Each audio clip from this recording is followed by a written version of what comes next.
Precalculus Unit 6, Lesson 2 continued. Another thing that we're going to look at is the vector projection of u onto a non-zero vector v, meaning here we have a vector v and here we have a vector u. We want to find the part of u, which if we split it into components, there's a direction that goes this way perpendicular to v, and there's a direction that goes parallel to v, and of course u is the result of those, the perpendicular and the parallel to v components. If we combine them together, gives us the vector u. We only want the part of u which is in the same direction as v. So to find that projection, which is this part of the vector, we want to find the projection of u onto v. We will use that using the dot product. We will take the dot product of u and v, but now we will divide by the magnitude of v squared, and then we will multiply that by the vector v. The projection of u onto v will give us u cosine of theta times the unit vector in the direction of v, because we've already shown that this is the cosine of the angle. So another way of looking at the projection is that it's the magnitude times the cosine of the angle between them, and then multiplied by the unit vector in the direction of v. Mostly we'll just use this definition. The vector u may then be written as the sum of these two parts. Remember that by the parallelogram rule, or the tail and head rule that we use where we put one on the end of the other one, we know that this is the sum of those two vectors. So once I have the projection, I can find the other part which adds to u by simply taking u and subtracting this one. Those two parts will always add to the vector u. So in the example it says find the vector projection of u onto this vector v. Write the vector u as a sum of two orthogonal vectors. So first of all, we need to find the dot product. The dot product, again, we multiply the first components and then add the product of the second components to that. Then we need to find the magnitude squared of the vector v, meaning we're just going to take the sum of the squares of the components. The projection then is this dot product divided by this magnitude squared multiplied times the vector v itself. This will give us u, we'll call it u1, is really the projection of u onto v, meaning what? Here I have a vector v, minus 6, 2, which if this is minus 6 and this is minus 2, would be this vector. It is going to go in the same direction as this, meaning it will have the same angle, but it's where u was projected onto that. So it will be in the same direction of this. It will not have the same length. Then I'm going to find the other component which adds to u. To do that, I take the vector u and subtract this one. So I take minus 8 minus a minus 6.3 and 3 minus a minus 2.1 to give me the second component of u. That would be the one that would go in the perpendicular. So we now have one that goes in this direction. We're going to have one either going this way or this way, depending on where u was. I haven't pictured it here. That's perpendicular to this vector v. U then is the sum of those two.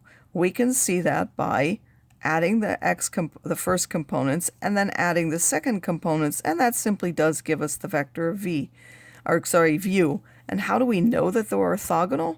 All we have to do is find the dot product and show that that gives us 0.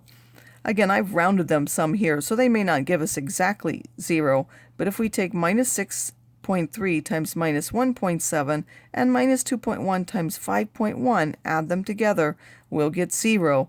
So u1 is the projection of u onto v, u2 is the projection is the difference between u and that projection, and those two vectors are orthogonal. Finally, we will use these in force equations. Isra is sitting on a sled on the side of a 45-degree sloped hill. Isra and the sled weigh a total of 140 pounds. If Fatma is holding the sled, what magnitude of force must Fatma exert to keep the sled from sliding down? Well, first of all, the only thing pulling on Isra is the force of gravity.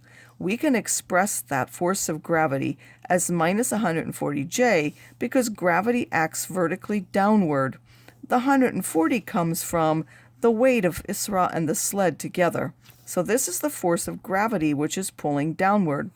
The side of the hill can be represented with the vector cosine of 45I plus sine of 45J.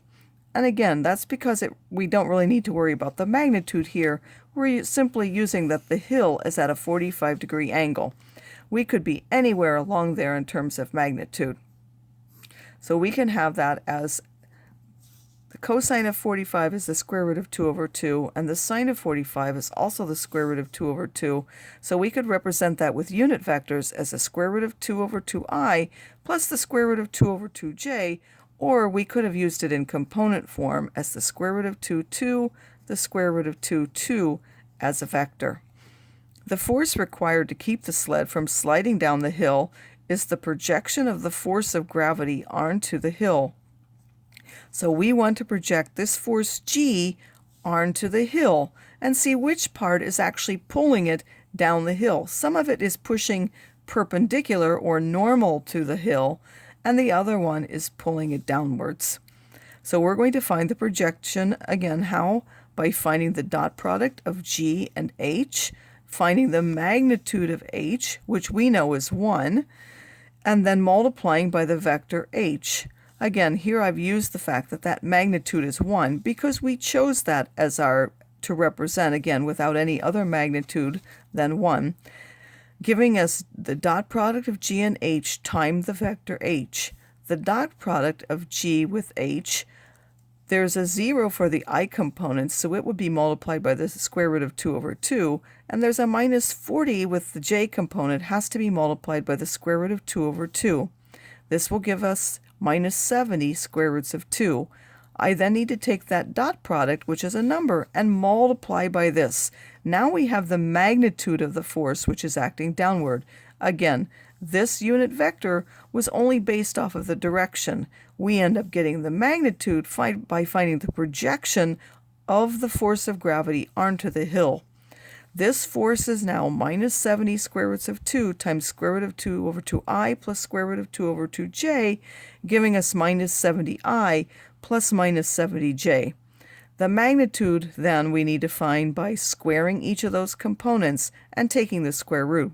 So there's 99 pounds that's acting downwards. The other of the force is actually pushing into the hill. Fatma, therefore, needs to exert. Since Fatma is pulling backwards, she needs to counteract the force which is pulling down the hill, and she needs to exert a force of 99 pounds upward parallel to the slope.